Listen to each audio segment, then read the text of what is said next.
नमस्कार RJD rutting channel को आपको स्वागत।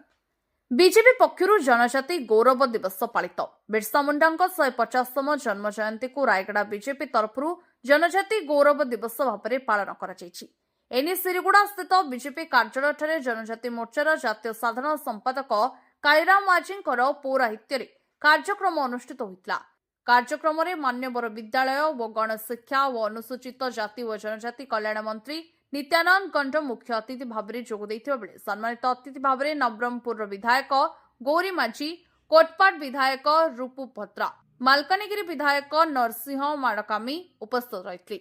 2021 मसीह भारत सरकार बिरसा मुंडा जन्म जयंती को जनजाति गौरव दिवस भाव में पालन करने घोषणा करथिले बोली मंत्री श्री गंड प्रकाश करथिले।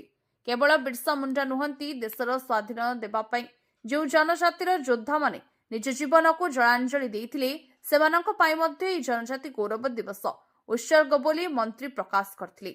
आयोजित कार्यक्रम में रायगड़ा विधायक प्रार्थी बसंत उलाका, विषमकटक विधायक प्रार्थी जगन्नाथ नुंड्रुका, वरिष्ठ नेता रजत मदला, बेलधर माझी, युव नेता उमेश खुसला, शांतनु सुबुधी, जाड़ी अनिल, प्रीतम खरा, नारी नेत्री मंजुळा मिणियाका, बुरुडी लक्ष्मी, सुशीला सराफ प्रमुख उपस्थित रहिथिले।